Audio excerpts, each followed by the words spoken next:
যার জন্য পৃথিবীতে এলাম, ভবে আসার সময় তাকে কত কথা দিলাম যে প্রভু একবার ধরাই পাঠাও, এই বদনে অকথা কুকথা বলবার আগে আগে তোমার নাম বলবো, এই নয়নে অন্য কিছু দেখবার আগে আগে তোমার যুগল চরণ দর্শন করবো,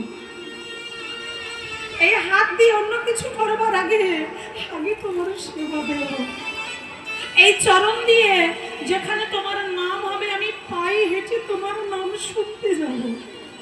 কত কথা, কত কত এত কথা দিলাম, আর যেই না ধরা গেলাম ভুলে গেলাম সেই কথা দেওয়ার কথা। এই অপবাদ, এই বেঈমানিটা আমার ভগবান কিন্তু সহ্য করে না। এই যে তাকে কথা দিয়ে কথার খেলাপ করা মানেই তো আমরা বলি বেঈমানি করা, তাই না?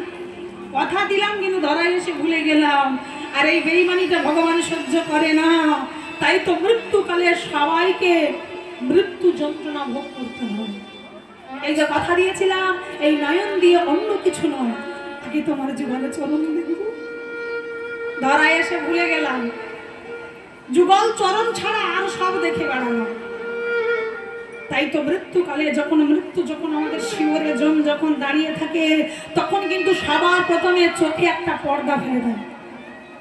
ছেলে আছে, বৌমা আছে, নাতি আছে, নাতনি আছে, সবাই আছে পাশে, কিন্তু তুমি কাউকে দেখতে পাবে, চোখে একটা পর্দা ফেলে দেয়।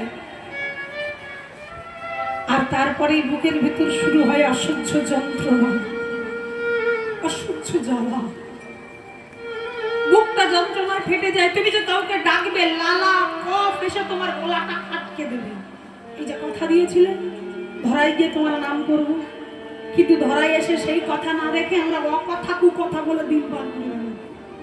তাই তো লালা কফ এসে গলাটা আটকে যায়, ভিতর থেকে খালি একটাই শব্দ বের হয়ে আহ। কাউকে যে ডাকবে সেই ক্ষমতাটাই তোমার থাকবে না। একমাত্র একজন ছিল যে মৃত্যুকালে মৃত্যু যন্ত্রণা পায়নি, এছাড়া সবাইকে পেতে হয়েছিল। আমার সে কে জানো? একজন ভক্ত ছিল, সেটা আর কেউ নয়, সে মুসলমানের ঘরে জন্ম নিয়ে ভগবানকে পেয়েছিল। হ্যাঁ, মাটি